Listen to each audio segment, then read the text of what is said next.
Baik, Assalamualaikum warahmatullahi wabarakatuh. Selamat pagi anak-anak semua. Kali ini kita masih membicarakan tentang teks negosiasi. Nah, perhatikan pada halaman 157, di mana di situ poin B menjelaskan pengajuan, penawaran, dan persetujuan dalam teks negosiasi. Dalam poin ini, ada 3 tujuan pembelajaran yang harus dicapai oleh siswa.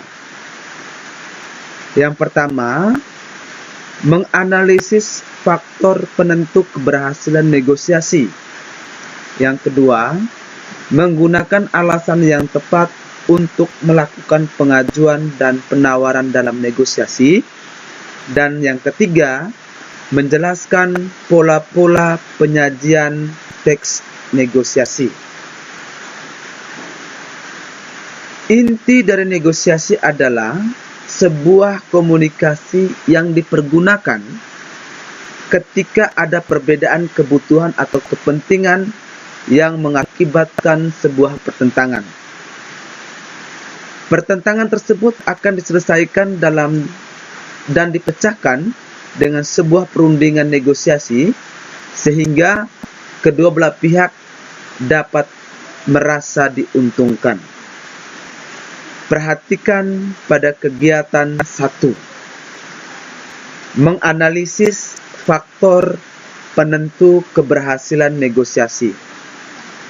Sebuah permasalahan akan mudah terselesaikan jika masing-masing pihak memberikan penawaran yang menjadi solusi terbaik dalam sebuah perundingan.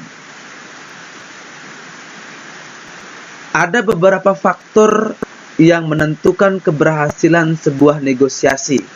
Antara lain, A. Kesediaan semua kelompok untuk berkompromi dengan pihak lain. B. Tidak ada pihak yang dirugikan. Yang C. Kesepakatan yang dicapai bersifat praktis, dapat dilakukan.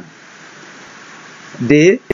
Alasan yang disertakan mampu mempengaruhi pihak lain.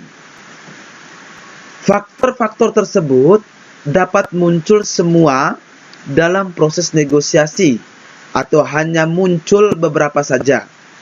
Sekarang, marilah kita analisis teks dialog antara ayah dan anak berikut ini. Analisislah faktor-faktor penyebabnya.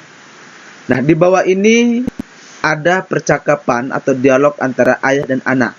Coba anak-anak perhatikan dengan baik, menyimak dengan baik teks berikut ini. Ayah, nak, kesini, ayah mau berbicara. Anak, ada apa ya? Ayah, apa rencanamu ke depan setelah lulus SMP, nak? Anak, oh, aku ingin masuk sekolah kejuruan ya. Ayah, kejuruan? Nggak salah, nak. Kenapa nggak ke SMA saja? Nanti kamu bisa kuliah dengan pilihan yang terbaik. Anak, aku ingin segera mengembangkan bakat mekanikku ya. Lagian, setelah tamat SMK kan bisa kuliah juga.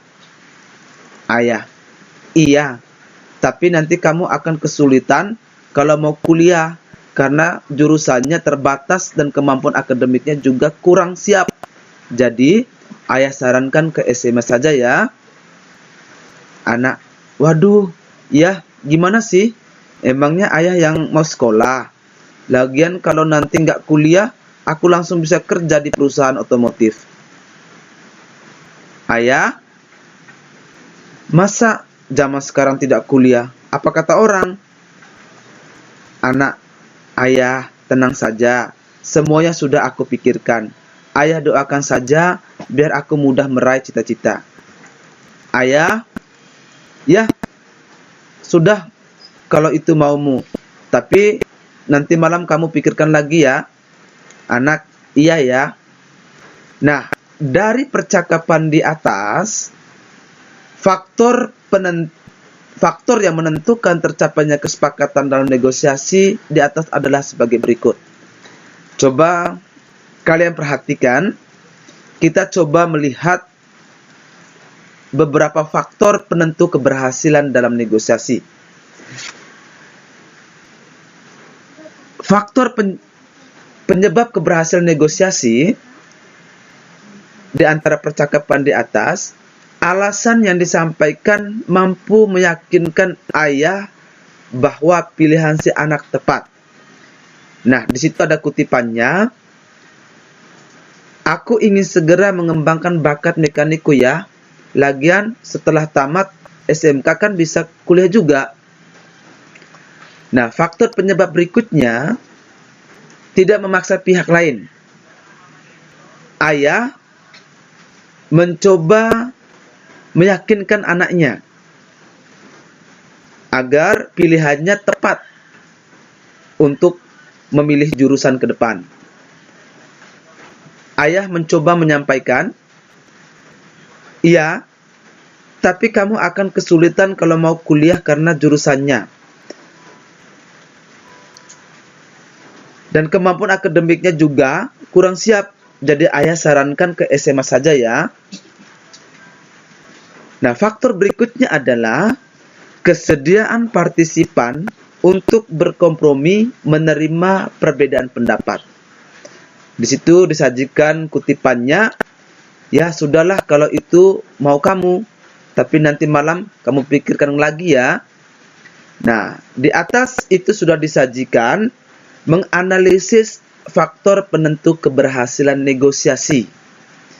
Berikutnya ada tugas ya yang Bapak Guru sampaikan kepada anak-anak.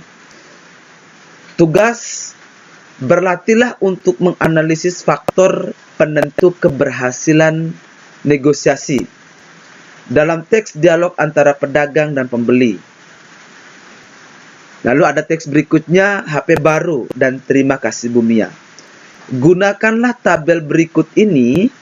Kamu boleh mengubah kolom tabel sesuai dengan kebutuhan kamu. Nah, buatlah analisis faktor keberhasilan negosiasi seperti pada kutipan di atas. Perhatikan pada kegiatan 2 dan kegiatan 3. Kegiatan 2. Menggunakan alasan yang tepat untuk melakukan pengajuan dan penawaran dalam negosiasi. Pada pembelajaran sebelumnya, kamu telah mempelajari bahwa negosiasi baru terjadi ketika terjadi kesepakatan. Untuk mencapai kesepakatan tersebut, partisipan harus menyertakan alasan yang mendukung pengajuan dan penawaran.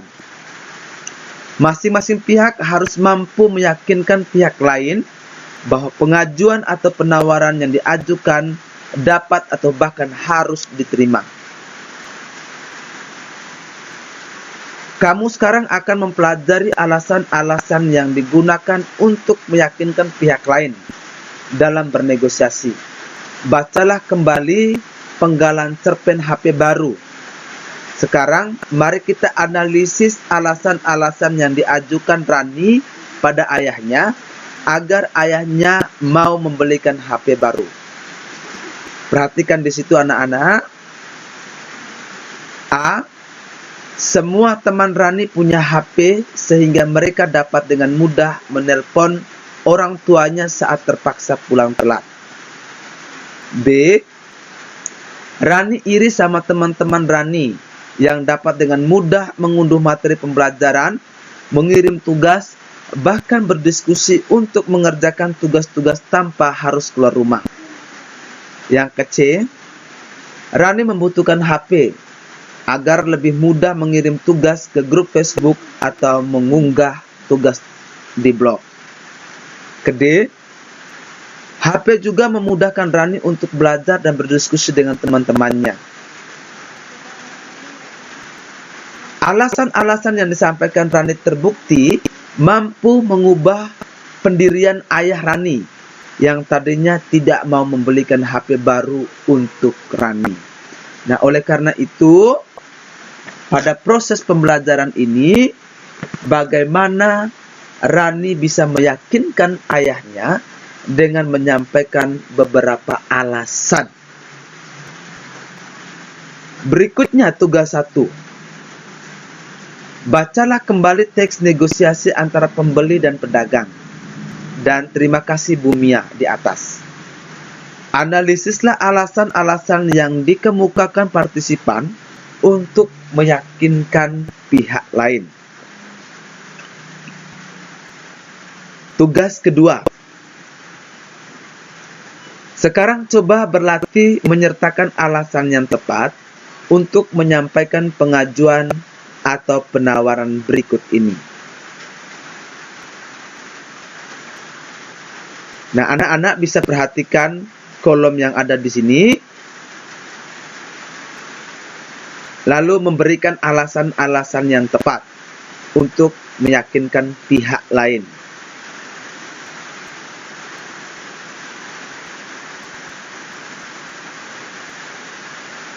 Kita lanjut pada kegiatan yang ketiga. Menjelaskan pola-pola penyajian teks negosiasi.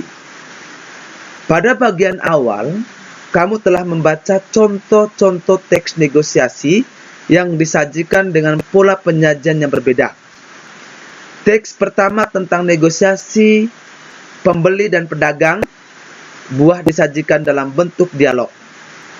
Penyajian negosiasi dalam teks tersebut diwujudkan dalam bentuk dialog menggunakan kalimat langsung.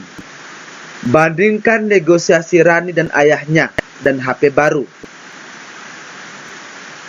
Teks ini disajikan dalam bentuk cerita pendek dengan pola penyajian gabungan antara bentuk narasi dan dialog.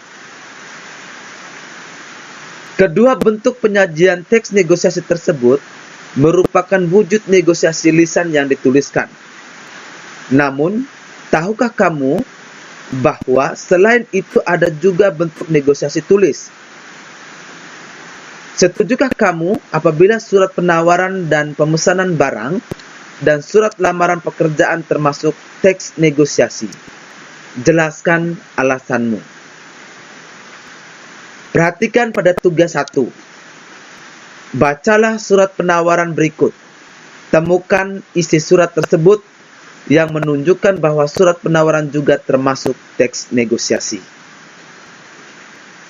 Nah, di sini disajikan sebuah perusahaan catering dari La Zidane Ice Cream and Bakery. Di sini disajikan sebuah surat penawaran tentang menyediakan es krim dan roti untuk kepentingan pesta perkawinan. Anak-anak bisa membacakan sendiri surat penawaran tersebut pada halaman 162.